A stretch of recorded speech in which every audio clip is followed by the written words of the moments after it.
Bueno, muchachos, bienvenidos.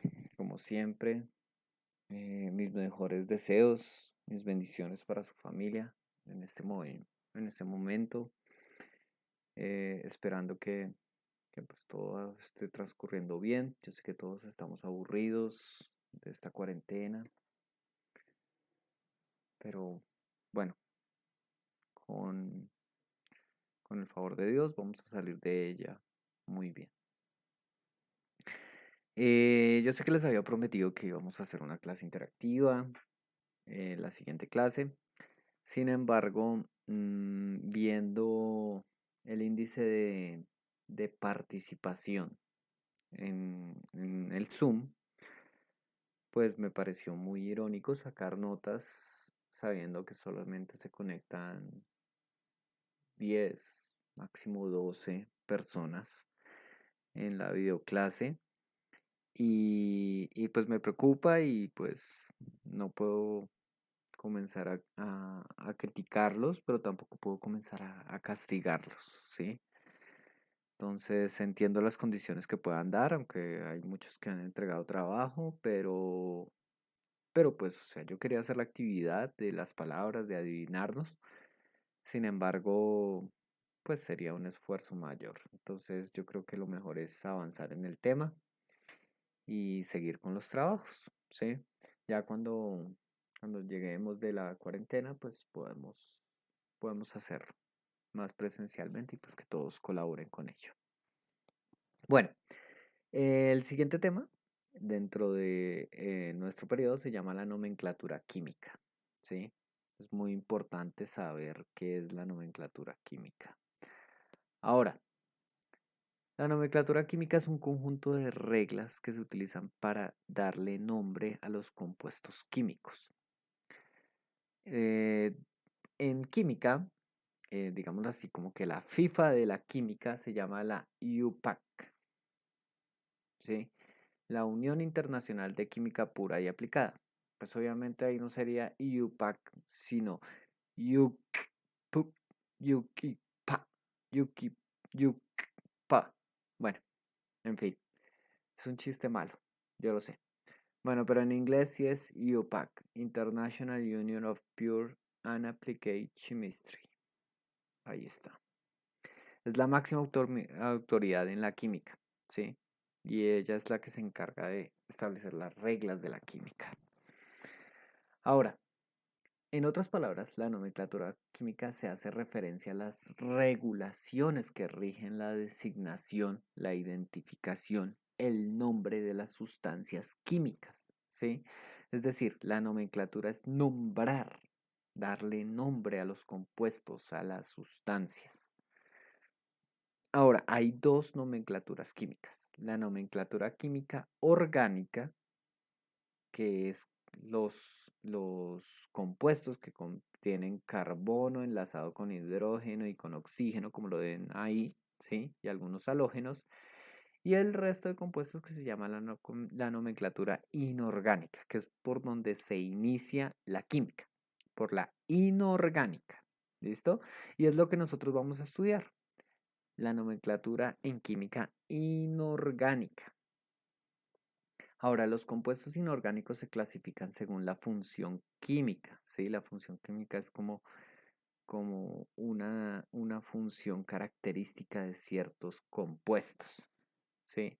Y por el número de elementos químicos que conforman, con reglas de nomenclatura particulares para cada grupo, o sea, hay unas reglas de nomenclatura para cada uno.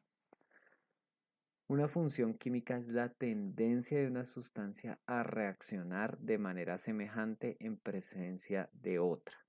¿Listo? Por ejemplo, los compuestos ácido tienen propiedades características de función ácido, ¿sí? Las bases, pues obviamente base. Por ejemplo, miren, ahí dice que la función ácido es porque tiene el ion. ¿Se acuerdan de ion? Que decíamos que era cuando se le agregaba o se le sustraía un electrón. Entonces ahí tienen el ion de hidrógeno más uno. ¿Sí? Las bases tienen, es el debido al ion OH menos uno, o sea que tienen oxígeno y hidrógeno menos un electrón presente en estas moléculas. Entonces, las principales funciones químicas son los óxidos, bases, ácidos y sales, aunque hay otras, ¿sí?, que vamos a estudiar. Actualmente se aceptan 3 sistemas o subsistemas de nomenclatura. Hay 3. Estas son el nomenclatura de estequiométrica o sistemático o nomenclatura sistemática, también se puede llamar así. La nomenclatura funcional tradicional o clásica y la nomenclatura stop. ¿Listo? Todos son equivalentes, sin embargo, debemos aprenderlos todos, ¿sí? Todos son igualmente importantes, pero la nomenclatura tradicional es la más extensa y usualmente, pues, digámoslo así, es la que contiene más veneno para nuestros ejercicios. Dentro de ellas, pues obviamente van a haber unas reglas para poder escribir el nombre o escribir la fórmula. ¿Listo? Entonces, lo primero, para poder nombrar los compuestos, vamos a utilizar los símbolos de la tabla periódica. Se escriben primero los elementos o iones con el número de oxidación positivo y luego con los de negativos. No se preocupen por las reglas que ya ahorita los vemos y verán. Una de las más importantes, se escribe en primer lugar el símbolo o elemento radical menos electronegativo, ¿sí? El que tiene menor capacidad de atraer electrones. Y a continuación, el elemento o radical más electronegativo, pero se nombran en orden inverso. Pilas con esto porque esta regla es fundamental. El número de veces que se presente cualquier especie, elementos o iones se indica con números enteros como subíndices. Cuando un ion compuesto esté presente en la fórmula más de una vez, se pone entre paréntesis. Bueno, estas son reglas generales, tampoco esta parte de que cuando se presente más de una vez es cuando veamos estequiometría, cuando vayamos a igualar ecuaciones químicas. Cuando la relación en que están presentes es de 1 a 1, 2 a 2 o 3 a 3, estos números no se indican, ¿sí? Es decir, cuando tienen el mismo estado de oxidación, no se indican, excepto la mayoría de compuestos de mercurio. La mayoría de fórmulas inorgánicas, los subíndices deben indicar la mínima reacción entre los elementos que forman el compuesto. Cuando hay que indicar el número de oxidación en el nombre, se usan los números romanos en la mayúscula del 1 al 7, siempre en mayúsculas. Esta es una de las reglas más importantes. Se intercambian valencias de los elementos o radicales, colocándolas en forma de subíndices. Estos subíndices se simplifican si se puede, teniendo en cuenta que deben ser números enteros y que el 1 no se escribe. Es decir, ¿cuándo se simplifican? Pues cuando son 1 a 1, 2 a 2, 3 a 3, etc. ¿Listo? Vamos a mirar cuáles son las nomenclaturas que nosotros vamos a utilizar. Yo sé que hasta el momento ustedes dirán, uy, esto está muy enredado, pero no es así. Esto es como la teoría, ¿sí? En la práctica es mucho más fácil de lo que ustedes crean.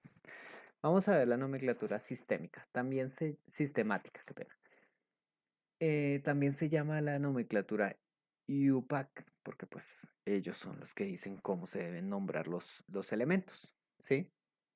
Dicen que esta es la preferida. Ahora, se determina a partir de la cantidad de elementos que lo constituyen y su función a la que pertenecen, ¿sí? Ya sabemos que hay funciones óxido, base, sales, bueno, en fin. Utiliza los prefijos de orden griego. Los prefijos de orden griego son mono, di, tri, tetra, penta, hexa, hepta, octa, nona y deca, ¿cierto? Ya sabemos que pues mono pertenece a 1, di, 2, tri, 3, no es cuatri, Yo sé que algunos dirán, "Ah, cuatri", porque ya muchas veces me han hecho esa. No, es tetra. ¿Listo? Penta, 5 y así sucesivamente. Ahora en la nomenclatura stock, ¿sí? Esta nomenclatura stock no tiene otro nombre. No se utilizan prefijos, ¿sí? Es decir, palabras antes eh, de un elemento, una palabra, ¿sí? Se utiliza la función química que se está analizando, seguida del nombre del otro elemento y su valencia va entre paréntesis en números romanos. La valencia del elemento. ¿Listo? Entonces ahí están los números romanos para que el que no se recuerde. Por ahí está hasta el 50, el 1000, miren, en fin. Bueno, ahora, la nomenclatura tradicional. La nomenclatura tradicional es la que más tiene veneno dentro de el sistema de nomenclatura. ¿Sí? Se indica la valencia del elemento con una serie de prefijos y sufijos. Dentro de esos prefijos están hipooso, ¿sí? Que viene hipo, que es un prefijo, y oso, que es un sufijo, es decir, va hipo antes de el elemento y oso después del elemento. Es decir, por ejemplo, bueno, está la función, ¿sí? Y después hipo, el elemento y oso. Está oso, que es el segundo, ico, que es el tercero, o sea, que termina en ico, que termina en oso era el anterior, que termina en ico. El otro tiene prefijo y sufijo que es per, ico, ¿sí? Y el último que es hiper, ico. Pero bueno, vamos a verlo bien. Cuando el elemento solamente tiene una valencia, es decir, hay elementos que solamente tienen un estado de oxidación o una valencia. En la tabla periódica lo pueden encontrar. Solamente se le pone el sufijo ico. ¿Listo? Cuando tienen una sola valencia solo se le pone ico. Cuando tienen dos valencias se le puede utilizar oso e ico. Oso para la menor, ico para la mayor. Cuando tienen tres se utiliza hipooso, ¿cierto? Para la menor, oso para la intermedia e ico para la mayor. Cuando tienen cuatro, hipooso para la menor, oso para la pequeña, ico para la grande, hiperico para la más grande. Y cuando tienen cinco valencias, hipooso para la más pequeña, oso para la media, bueno, la media menor, ico para la media, perico para la mayor y hiperico para la más grande. ¿Listo? Entonces, esto es importante que ustedes copien en su cuaderno, lo hagan sus apuntes y todo. Ahora, vamos a estudiar cómo es que se aplica esta nomenclatura. Y lo mejor es comenzar con la primera función, la función óxido. Pues obviamente óxido, lo que se le viene a uno la palabra es a la mente, ¿sí? La palabra es lo que le trae a uno a la mente es oxígeno, ¿cierto? Entonces es contacto con el oxígeno. Todo lo que ustedes dicen, ay, se oxidó, ¿cierto? Cuando, por ejemplo, la bicicleta la dejamos en la lluvia, rayo de sol y esto, pues obviamente se oxida. ¿Listo? Hay contacto con el oxígeno. El contacto con el oxígeno se oxida. Cuando usted viene y coge y corta la manzana, ¿sí? Y la deja ahí a la intemperie, pues obviamente cuando se pone negrita es porque se oxida. Cuando usted deja el limón y se seca, el limón partido y se seca, se oxida. Eso es contacto con el oxígeno, ¿sí? Y el oxígeno presenta un número de oxidación o una valencia igual a -2. Es importante que tengan en cuenta, miren, acá está la valencia o el estado de oxidación del oxígeno es -2, ¿sí? Lo que nosotros habíamos anotado acá. El estado de oxidación es -2, solamente tiene un estado de oxidación. Bien, ahora vamos a hacer un ejemplo de un óxido, ¿sí? Nosotros vamos a tener este óxido, Fe2O3. Fe, obviamente, ¿qué elemento es? Sí, es el hierro. ¿Listo? Y O de oxígeno. Entonces, ya que estamos hablando del hierro, pues que aparezca la descripción del hierro. ¿Sí? Por acá estaba una de las anotaciones que vamos a hacer, el peso atómico 15,99, o sea 16 técnicamente. El peso atómico está en unidades de masa atómica. ¿Listo? Para que lo tengan en cuenta por ahí. O sea, cuánto vale un átomo, ¿sí? En unidades de masa atómica. Bueno, tenemos Fe2O3. Miremos, el hierro que está acá tiene estados de oxidación 2 y 3. ¿Sí? Esos son los estados de oxidación. Por ende, si estamos tomando, en este caso, ¿sí? Esta fórmula Fe2O3 indica que, como dice la regla, acá se van a intercambiar valencias cuando se escribe. Es decir, del hierro se toma el 3 y del oxígeno se toma el 2 negativo, ¿cierto?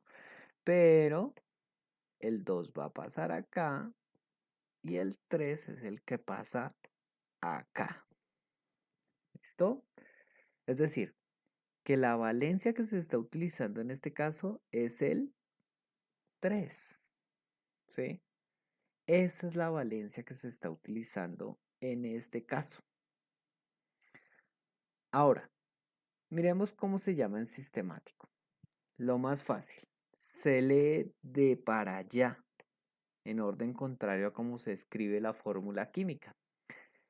Tri de 3, óxido, porque pues tiene el oxígeno, ¿cierto? Es contacto con el oxígeno y estamos hablando que cuando tiene contacto con el oxígeno se oxida, entonces trióxido de di, que es di del 2, y Fe, que es hierro. ¿Fácil? Muy fácil. Veamos el segundo aún más fácil, el stock. Simplemente la función óxido de hierro, ¿cierto? Y simplemente se tiene en cuenta la valencia que se está utilizando, pero la escribo en número romano mayúscula, 3. Y el más difícil, en este sí debemos tener en cuenta. Para el más difícil, pues obviamente, como tiene dos valencias, ¿cierto? Esta de acá es la menor y simplemente yo iba a utilizar oso. Y como solamente tiene dos, esta le va a corresponder ico. ¿Sí? Entonces toca ponerle el sufijo ico. Entonces para que suene, yo no puedo decir hierrico, ¿sí? Sino utilizo el elemento, ¿sí? En este caso se llama óxido férrico, ¿sí? Para que suene bien, no digo hierrico, pues sé que está bien, pero no está bien visto. Entonces uno dice férrico, ¿sí? Como cuando le dicen, no sé, algo ferroso, ¿sí? Ferrocarril, ¿sí? Significa hierro, carril de hierro, ferrocarril. ¿Listo? Bien, este es uno de los ejemplos, pero sin embargo, podemos tener más. Miren, ahí está el ejemplo de por qué sale cada uno. Óxido de hierro, pues ya sabemos que la valencia del hierro, ¿cierto? Era el 3. Es por eso que sale este 3 de acá. Óxido férrico, pues obviamente ya sabemos que como es la segunda valencia, pues sale de acá. Y pues trióxido de dihierro, sale el nombre de acá.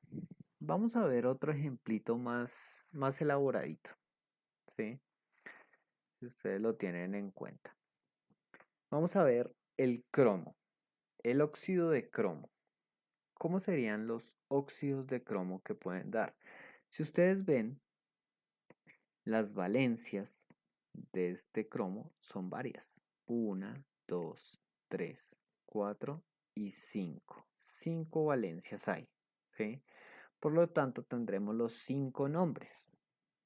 Entonces, vamos a ver. El primero con el 2, ¿cierto? El cromo con 2 y el oxígeno con 2.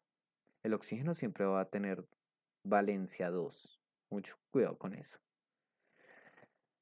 En este caso, antes de que pongamos el nombre, vamos a tener en cuenta que como están iguales, ¿sí? 2 y 2, pues obviamente se pueden simplificar y se pueden llamar así. CRO. ¿Listo? Recuerden que si está 2 a 2, pues simplemente se eliminan las valencias. Es muy importante, se eliminan esos números. Pero yo lo debo tener en cuenta de que si yo encuentro esto acá, yo sé que acá hay un 2, ¿sí? Y acá hay un 2. ¿Listo? Pilas con eso. Ahora, en sistemático, pues obviamente si hay 2 y 2, pues dióxido de dicromo. En este caso, pues óxido de cromo. ¿Listo? Di, pues obviamente del 2, di del otro 2. En el stock, óxido de cromo 2, pues obviamente porque 2 es la valencia del cromo, ¿cierto? Y en el tradicional, el primero de ellos, el primero se llama hipooso. Entonces yo trato de cuadrar el elemento para con ese prefijo y sufijo. Hipocromoso. El segundo. Bueno, digamos con el 4. ¿Sí? Cuando tenemos el estado de oxidación 4, no lo vamos a hacer en orden porque se me saltó. Pero no importa. Entonces yo sé que el estado de oxidación es el 4, ¿cierto? Entonces vamos a ir acá, está en la tercera posición. ¿Listo? Pilas con eso. Entonces como comenzamos con un 4, en el sistemático sería tetraóxido o tetróxido, ¿cierto? De dicromo. Di de acá, de este azulito de acá, por eso le puse en colorcitos para que no se pierdan. Dicromo. Recuerden que se llama de para allá. De para allá se le pone el nombre, al contrario de la fórmula. Tetra del 4, óxido del oxígeno, de dicromo. En el stock, óxido de cromo, tal como es, y simplemente se le pone el número de la valencia en romano, que sería el 4 romano. Y en tradicional, pues como estamos en la tercera posición, pues acá era hipooso. En el 3 solamente será oso. En el 4 será ico. ¿Sí? Entonces por eso sale crómico. Veamos el otro. Se me saltaba la presentación. Bueno. Entonces, el otro vamos a tener CR2 o 3. Entonces ya sabemos que el 3 es la valencia del cromo y que lo vamos a llamar hacia allá. Por lo tanto, si tenemos el 3 es trióxido de dicromo. Ahora, también lo vamos a hacer con el 5, ¿cierto? Si tenemos el 5, pues tenemos 5 del cromo, se llama pentóxido de dicromo. En stock, pues obviamente sería óxido de cromo 5. Y en tradicional, pues obviamente acá, ya en el 5, ya como tenemos el ico, acá sería per ico, ¿cierto? Entonces por eso sale percrómico. Ahora, retomando al otro lado, pues si está el 3, pues sale el 3 en romano, ¿cierto? Óxido de cromo. Recuerden, miren que todos se llaman óxido de cromo en el stock, pero se diferencia del número. Óxido de cromo 2, óxido de cromo 4, óxido de cromo 3, óxido de cromo 5. La diferencia en el stock es ese número en romano. Y en el tradicional, óxido cromoso, mire. Es el segundo, por lo tanto le corresponde el oso. Ahora el último que debería haber sido con un 6. ¿Sí? Si tenemos un 6 ahí, entonces sería hexóxido de dicromo, óxido de cromo 6 y pues obviamente el último, hipercónico, hiperico. Entonces, óxido hipercrómico es el elemento. Bueno, entonces muchachos, el taller de repaso es muy sencillo. Van a tener estos elementos, ¿sí? Ustedes van a mirar acá, por ejemplo, este es vario, acá está la fórmula, ¿sí? Y ustedes van a terminar el nombre en stock y el nombre en tradicional. Por ejemplo, acá yo les doy el nombre en tradicional. Usted me tiene que poner el nombre en stock, el nombre en sistémico, ¿cierto? Y pues la función. ¿Listo? Obviamente vamos a hacer retroalimentación de esto en nuestra clase de Zoom. Son dos. ¿Listo? Para que ustedes puedan verlo. No se demoran mucho, apenas le cojan el tiro. Eso se demora más o menos unos 15 minuticos haciéndolo, 20 minuticos por ahí. Para que lo tengan en cuenta. Bueno, eh, bueno, pues eh, siendo más muchachos, espero que todos puedan cumplir con la actividad. Todo va a estar bien, no va a pasar nada. Espero que todos estemos bien de salud y pues muchas bendiciones para su casa y para su familia. Chao, chao.